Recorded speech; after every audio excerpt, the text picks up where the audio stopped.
नायक और आज के इस विशेष कार्यक्रम में शरद पूर्णिमा के मौके पर मैं आप सबका स्वागत करता हूं, वंदन करता हूं, अभिनंदन करता हूं। बहुत सारी बातें हैं जो शरद पूर्णिमा को लेकर हमारे दिमाग में आती हैं। बहुत सारी बातें हैं जिन पर हम सोचते समझते हैं। ज्योतिष के हिसाब से शरद पूर्णिमा का क्या महत्व है, इसका वैज्ञानिक आधार क्या है, ये तमाम बातें समझने के लिए हमारे साथ भोपाल से हमको ज्वाइन कर रही हैं ज्योतिषाचार्य मैडम न्यूसी समैया। न्यूसी समैया मैडम को आपने कई बार अखबार में देखा होगा, टेलीविजन पर देखा होगा।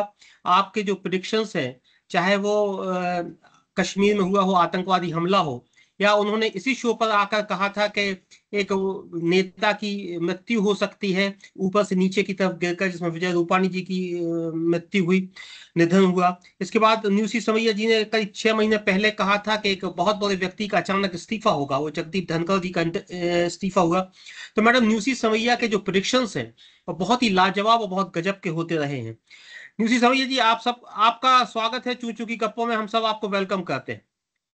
नमस्कार मैडम, जो आज शरद पूर्णिमा है, इसका महत्व तो आप लोग ज्योतिष के हिसाब से क्या मानते हैं, पौराणिक इसका क्या महत्व है? फिर आप चूंकि हर बात का वैज्ञानिक दृष्टिकोण ही बताती हैं, तो मैं दूसरा प्रश्न आपसे इसके बाद पूछने वाला हूँ कि इसका वैज्ञानिक महत्व क्या है। पहले इसका पौराणिक महत्व ज्योतिष के हिसाब से क्या है? देखिए, शरद पूर्णिमा जो है वो बहुत ही एक बड़ा पर्व माना जाता है हमारी इंडियन माइथोलॉजी में, सनातन संस्कृति में। और ये चंद्रमा से जुड़ा हुआ है। सबसे पहले अगर हम इसके पौराणिक महत्व की बात करें ना, तो इसके बारे में कई पौराणिक कथाएं हैं। जैसे कि एक कथा है कि इस दिन लक्ष्मी जी का समुद्र मंथन से अवतरण हुआ था। इसके अलावा एक और कथा है कि इस दिन कृष्ण जी की रासलीला से जुड़ा हुआ है, कि महारास हुआ था इस दिन, बहुत जो कि महत्व रखता है। तीसरा इसका है कि रावण जो थे, वो शरद पूर्णिमा के दिन दर्पण के माध्यम से चंद्रमा की किरणों को अपनी नाभि पर गिराते थे या परिवर्तित करते थे। तो इस तरह से इस दिन चंद्रमा की जो शीतल किरणें हैं ना, इनको बहुत शक्तिशाली और प्रभावी माना जाता है। कहा जाता है कि इस दिन चंद्रमा अपनी पूरी 16 कलाओं से परिपूर्ण होता है। मतलब इतना शक्तिशाली चंद्रमा कभी नहीं होता जिस दिन शरद पूर्णिमा के दिन होता है। तो ये तो इसका पौराणिक बात हो गई। ज्योतिषीय अगर हम दृष्टि से बात करें तो हम लोग बोलते हैं चंद्रमा मन से हो जाता। चंद्रमा मन का कारक होता है ज्योतिष में, जो मन को प्रतिनिधित्व करता है। और आपने देखा होगा पूर्णिमा अमावस्या के दिन मानसिक रोगियों को विभिन्न प्रकार के डिसऑर्डर्स या ऑर्डर्स होते हैं। लोगों की मानसिक अवस्थाएं भी विभिन्न प्रकार से, क्योंकि मनुष्य के शरीर में 80% वही है जो समुद्र जल में है ना। तो जब चंद्रमा समुद्र के जल को प्रभावित करता है, ज्वार भाटा लाता है, तो हमारे शरीर को भी, हमारे मन को भी बहुत प्रभावित करता है। तो ज्योतिष में चंद्रमा बहुत इंपॉर्टेंट रोल प्ले करता है कि यदि व्यक्ति की मानसिक अवस्था अच्छी होगी तभी सारे ग्रह या जो भी उसके योग हैं वो प्रभावी हो पाएंगे। यदि मानसिक अवस्था अच्छी नहीं होगी, कितने बड़े से बड़ा राज्य प्रभावी नहीं होगा।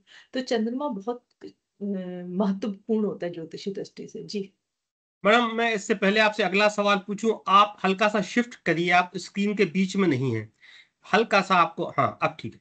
मैडम, हम लोग जब छोटे थे तो बचपन में हम लोग की दादियां वो खीर बनाती थी और खीर को ले जाके छत पर रख देती थी, कहती थी कि अमृत बरसाएगा चंद्रमा इन खीरों में, इस खीर में, और वो प्रसाद के रूप में बंटता था। एक इसका क्या महत्व है? देखिए, यदि हम वैज्ञानिक दृष्टिकोण की पहले हमें शायद इस पे बात करना पड़ेगी कि शरद पूर्णिमा का वैज्ञानिक महत्व क्या है। जी। इसका वैज्ञानिक महत्व ये कि जब चंद्रमा और पृथ्वी का जो परिभ्रमण पथ है, उसमें चंद्रमा शरद पूर्णिमा के समय सबसे करीब होता है पृथ्वी के। आज के शरद पूर्णिमा के दिन चंद्रमा और पृथ्वी के बीच की दूरी होती है जो सबसे कम होती है, काफी करीब होता है। तो जो इसकी किरणें होती है ना, वो बहुत चांदनी जो बोलते हैं हम जिसे, जो बहुत पावरफुल और बहुत स्ट्रांग होती है। जैसा हम सब जानते हैं कि चंद्रमा में खुद की कोई रोशनी या खुद की किरणें नहीं होती, या सूरज की जो किरणें होती है उनको रिफ्लेक्शन हमें देता है। पर उसमें औषधीय गुण और बढ़ जाते हैं, क्योंकि हम सभी जानते हैं कि सूरज की किरणें ही हमारी जीवन दात्री हैं। पृथ्वी पे अगर जीवन संभव है तो सूरज की किरणों के माध्यम से ही संभव है। और इसमें जब चंद्रमा की शीतलता भी मिल जाती है तो ये किरणें बहुत शक्तिशाली हो जाती है। चंद्रमा को में औषधि की किरणों में काफी औषधीय गुण होते हैं। अब जैसे आपने दूध और खीर की बात करी, चावल की खीर जो हम बनाते हैं, दूध में लैक्टिक एसिड होता है, चावल में स्टार्च होता है। जब इसमें चंद्रमा की किरणें पड़ती हैं तो इसमें कुछ औषधीय गुण भी समाहित हो जाते हैं। इसमें कोई अतिशयोक्ति नहीं होगी कहना कि यह एक प्रकार से अमृत समान हो जाती है। दूसरा, कई फसलें ऐसी होती है, कई औषधियां ऐसी होती है जिनको पकने के लिए, जिनमें अपने पूरे गुण परिपक्वता आने के लिए चंद्रमा की किरणों की आवश्यकता होती है। बिना चंद्रमा की शीतल किरणें पड़े कई औषधियां पकती भी नहीं है। तो चंद्रमा को औषधियों का मतलब, चंद्रमा की किरणों में बहुत सारे औषधीय गुण होते हैं जिससे वो खीर वाकई में अमृत समान है। मैडम, क्या चंद्रमा या शरद पूर्णिमा के दिन जो व्रत रखा जाता है उसका एक अपना अलग महत्व होता है क्या? बिल्कुल अलग महत्व होता है, क्योंकि चंद्रमा, जैसा कि मैंने आपसे पहले कहा कि चंद्रमा हमारे मन को प्रभावित करता है, हमारे मन को गवर्न करता है, कंट्रोल करता है। जब हम कोई भी व्रत उपवास श्रद्धा करते हैं, उनमें मानसिक व्रत सिर्फ शारीरिक नहीं होते, ये आध्यात्मिक और मानसिक भी होते हैं। हम मन से कितना कनेक्ट कर पा रहे हैं, मन से कितना जुड़ पा रहे हैं। तो इन व्रतों का वाकई में बहुत महत्व होता है। और शरद पूर्णिमा के दिन हम जो ध्यान करते हैं, जो पूजा पाठ करते हैं, जो व्रत करते हैं, वो हमें मन को डायरेक्ट प्रभावित करता है। हाँ, भगवान कृष्ण का भी शरद पूर्णिमा से कोई संबंध है क्या? बिल्कुल, महारास का, जैसे मैंने कहा कि बहुत रास लीला हुई थी गोपियों के साथ। तो हाँ, भगवान कृष्ण का मतलब पौराणिक कथाओं में भगवान कृष्ण और शरद पूर्णिमा को जोड़ा गया। मैम, एक बात और हम आपसे जानना चाहेंगे, क्या ऐसा कुछ वैज्ञानिक रूप से ऐसा है क्या कि जो वो खीर खाई जाती है, लोग अमृत समान जिसको मानते हैं, क्या ऐसा कुछ है कि चंद्रमा की किरणों के बाद वो खीर जो खाते थे हम लोग छोटे छोटे शहरों में, गांव में, जो अपने घरों में थे, तो क्या उसका कोई हीलिंग इफेक्ट होता है क्या? क्या उसका कोई बॉडी पे कोई असर होता है क्या? कुछ ऐसा वैज्ञानिक दृष्टिकोण है क्या, ऐसे हाँ, ज्योतिष का? ऐसी ऐसी मैंने कुछ रिसर्च जरूर पढ़ी है।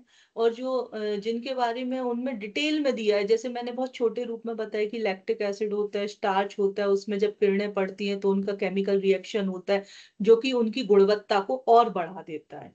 तो इस तरह से, जैसे औषधियों में जो स्पंदन क्षमता होती है, या औषधियों का अपना प्रभाव छोड़ने की जो क्षमता होती है, वो चंद्रमा की किरणों की वजह से और बढ़ जाती है। तो हाँ, इसमें कोई डाउट नहीं है कि उसके औषधीय गुण बढ़ जाते हैं, वो खीर बहुत ताकतवर हो जाती है। मैडम, मेरी मजबूरी है कि आखिरी में मैं आपसे ये जरूर पूछूंगा, क्योंकि मेरा लालच है कि कोई प्रोडिक्शन अगर हो तो बताइए, लेकिन उससे पहले एक सवाल के, शरद पूर्णिमा को सबसे अच्छे तरीके से कैसे मनाया जाना चाहिए? शरद पूर्णिमा को सबसे अच्छे तरीके से भगवान की भक्ति और आराधन करके मनाया जाना चाहिए। उसका कारण है, उसका कारण यह है कि उस दिन हमारे चंद्रमा की किरणें हमारे मन को जो जिस तरह से गवर्न करती, प्रभावित करती हैं, तो हम बहुत एक अच्छी मानसिक ऊर्जा और सकारात्मक ऊर्जा के साथ भगवान का ध्यान कर सकते हैं, और वो ध्यान बहुत पावरफुल होता है। न्यूजी मैडम, आप जब भी हमको ज्वाइन करती हैं चैनल पे, तो एक लालच हमारे दिमाग में रहता है कि आप आई हैं तो आपसे जरूर पूछेंगे कि मैडम कोई प्रिडिक्शन आजकल अगर आपने किया हो आने वाले समय के लिए, कोई विशेष बात, क्योंकि आपके प्रिडिक्शंस इतने सच होते हैं कि मुझे लालच लगता है कि कार्यक्रम किसी भी विषय पे हो, लेकिन अंत में मैं पूछूं क्या कि कोई प्रिडिक्शन आपका है क्या? देखिए, लास्ट टाइम जब हम थे, मैंने शायद आपके ही चैनल के माध्यम से ये चीज बोली थी कि भारत के आसपास के क्षेत्रों में हिंसा और तनाव बढ़ेगा। हम्म। और हमारे पड़ोसी देश नेपाल में वो चीज हुई भी थी। हम्म। आगे इसके साइड इफेक्ट इंडिया में भी आएंगे। हम्म। यानी और एक अनरेस्ट इंडिया में भी हो सकता है आने वाले समय में? हाँ, आने वाले समय इंडिया की राजनीतिक परिस्थितियों के लिए बहुत अच्छा नहीं है। कुछ हमारे जो सत्ता में जो दल है अभी, हम्म। उनके लिए समय थोड़ा सा कठिन हो सकता है। मैडम, और बिहार जो चुनाव की आज नेपाल, घोषणा होने वाली है। और दूसरा एक चीज और मैं कह रही हूँ कि अभी जिस तरीके से ग्रहों का गोचर हुआ है, उस हिसाब से शिक्षा के क्षेत्र में कोई बड़ा बदलाव या फैसला जरूर आएगा। जी। जो हमारी पारंपरिक शिक्षा पद्धति है जो इंडिया की, उसमें कोई कोर्ट केस में या किसी भी तरीके से कोई याचिका लगी होगी या कहीं कुछ होगा, तो उससे एक स्टूडेंट्स के हित में कोई बड़ा फैसला होगा, जो कि शिक्षा प्रणाली में एक, किसी भी फील्ड में, इंजीनियरिंग में हो सकता है, मेडिकल में हो सकता है, या किसी भी जुडिशरी सिस्टम में हो सकता है, कहीं भी हो सकता है, लेकिन एक कोर्ट का कोई फैसला आएगा जो हमारी शिक्षा प्रणाली के लिए बहुत अच्छा अमृत साबित होगा। दूसरी एक और चीज है कि जो नेपाल में जो हुआ, जो कुछ भी हुआ, उसकी हम इंडिया में राजनीतिक जो हमारी सत्ताधारी जो पार्टी है, से क्या ही बोलेंगे, उनके लिए थोड़ा सा कठिन समय है। मैडम, बिहार चुनाव की आज घोषणा होने वाली है, क्या अभी आपने देखी है बिहार की कुंडली, के इसके लिए बाद में आए आपके जी, पास? अभी मैंने बिहार की कुंडली तो नहीं देखी, हाँ, लेकिन ये जरूर मैं कह रही हूँ कि यदि संसद का सत्र शुरू होता है तो उसमें गतिरोध या अवरोध या उठापटक कुछ होगी। चलिए मैडम, हमसे बात करने के लिए बहुत बहुत धन्यवाद, बहुत बहुत नमस्कार। Thank you very much.